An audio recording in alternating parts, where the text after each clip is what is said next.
రాష్ట్రం నుంచి బయట పంపించేశారు. ఆ దెబ్బతో ఎవడూ రౌడీజం చేయడం మానేశాడు. ఇప్పుడు కూడా దానికి కట్టుబడి ఉన్నానని చెప్పి కూడా నేను మీకు తెలియజేస్తున్నా. మీలో కావాల్సింది ఎక్కడికక్కడ ఆలోచించండి. నేరాలు మారుతున్నాయి. మారిన నేరాలు అర్థం చేసుకుని మీరంతా కూడా ప్రిడిక్టివ్ గా ముందుకు పోవాలి, అంచనాలు వేసుకోవాలి. క్రియాశీలకంగా మీరు ఆలోచించుకోవాల్సిన అవసరం ఉంది. ఒక నేరం జరిగిన తర్వాత ఆలోచిస్తే నేరం జరగకుండా మీరు నివారించలేరు. నేర స్వభావం ఉండే వ్యక్తులపైన కన్నెయ్యాలి. అదే సమయంలో సీసీటీవీ కెమెరాల్లో కూడా నేరాలు చేసే వాళ్ళందరూ ఫోటోలు పెడతాం. వాళ్ళకు కూడా హెచ్చరిస్తున్నా, మీ రోజులు అయిపోయినాయి, నేరాలు చేయొద్దండి. చేస్తే మాత్రం మిమ్మల్ని వదిలిపెట్టమని చెప్పి హెచ్చరిస్తున్నాం. ఇంకో పక్క ప్రివెన్షన్ కోసం మీరు ముందుకు పోవాల్సిన అవసరం ఉంది. నేరాలు తగ్గించడానికి అవసరమైన ప్రణాళికలు తయారు చేసుకోవాలి. ముందు జాగ్రత్తలు చేయాలి. అప్రమత్తల్ని పాటించాలి. టెక్నాలజీ వాడుకుంటే నియంత్రణ చేసే పరిస్థితి వస్తుంది. ఇంకో పక్కన మీరందరూ కూడా నేరం జరిగిన వెంటనే మీరు స్పందించే పరిస్థితి రావాలి.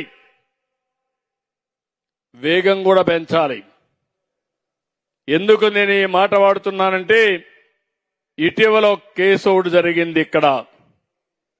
ఆ కేసు మీరు చూస్తే ఒక పాస్టర్ చనిపోయాడు. నేను కూడా బాధపడ్డా. చనిపోతే ఇది ప్రభుత్వమే చంపేసిందని నేరాన్ని వేయడానికి కొంతమంది దుష్ట శక్తులు ప్రయత్నం చేశారు. నేను మా పోలీసుని అడిగాను, నాకైతే తెలియదు ఆ పాస్టర్ ఎవరో, మీకేమన్నా ఐడియా ఉందన్నారు. మాకు కూడా ఐడియా లేదు సార్ అన్నారు.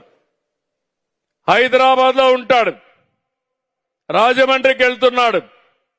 రాజమండ్రికి వెళ్లే ముందు ఆయన యాక్సిడెంట్ లో చనిపోయాడు. ఆ నేరాన్ని రాజకీయ ప్రత్యర్థులు కొంతమంది వాళ్లతో కలిసి నేరాన్ని ప్రభుత్వం పైన వేశారు. మా పోలీసుని అడిగారు, ఇమ్మీడియట్ గా చెక్ చేయమన్నాను. చెక్ చేయడం మొదలుపెట్టారు.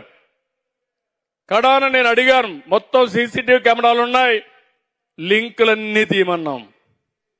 లింకులన్నీ తీస్తే హైదరాబాద్ లో బయలుదేరి దారి మొత్తం తాగుతూ తూలుతూ ఎక్కడికక్కడ పడుతూ కడారబోయి అక్కడ పోయి చనిపోయే పరిస్థితికి వచ్చాడు. ఏ షాపులో బ్రాందీ కొన్నాడు, ఎక్కడ కిందన పడ్డాడు, ఫోటోలతో సహా వచ్చాయి. అన్ని ఫోటోలు బయట పెడితే దొంగలు తేలుగుట్టినట్టు అక్కడి నుంచి మాట్లాడడం మానేశారు. నేను అడుగుతున్నా మిమ్మల్ని, అదే సీసీటీవీ కెమెరాలో ఆ దృశ్యాలు లేకపోతే ఆ నేరం ప్రభుత్వాన్ని, ఆ హత్య ప్రభుత్వాన్ని, ఆ తర్వాత ముఖ్యమంత్రి అతన్ని చంపేశాడని నా మీదనే పెట్టేసేవాళ్ళు. ఇలాంటివన్నీ ఉంటాయి. నేను అందుకే మీ అందరినీ ఒకటే కోరుతున్నా, ఏ నేరమైనా చిన్న నేరం గాని పెద్ద నేరాన్ని గాని తీవ్రంగా మీరు తీసుకోవాలి, అధ్యయనం చేయాలి.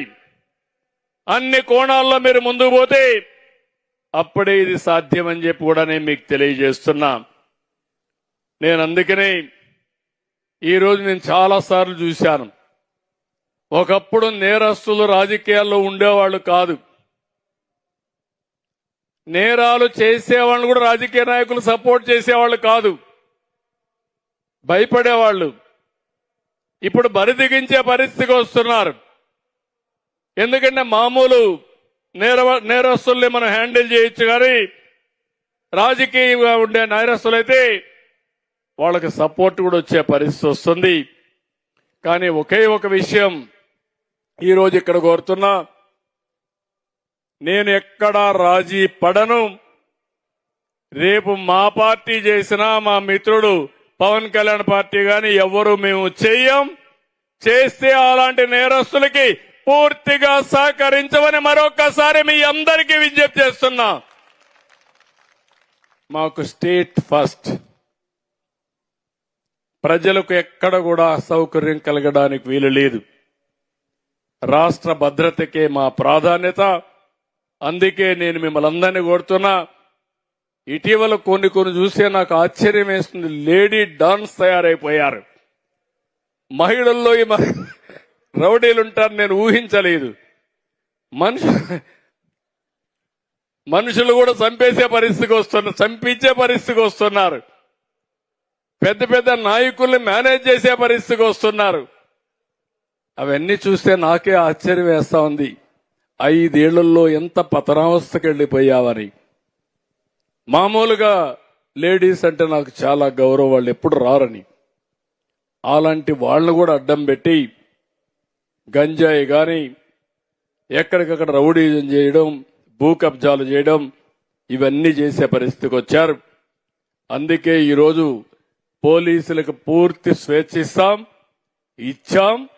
మళ్లీ చెప్తున్నా, సమర్థులకి పెద్ద పీటేస్తాం. ఈ రోజు ఇక్కడికి వచ్చిన యువతను చూసా, ఆడబిడ్డలను చూసా, ఒక నమ్మకం వచ్చింది. నేను ఒకటే మిమ్మల్ని అందరినీ కోరుతున్నా, ఈ రాష్ట్రాన్ని వెల్తీ, హెల్తీ, హ్యాపీ సమాజాన్ని తయారు చేయాలని నేను ముందుకు పోతున్నా.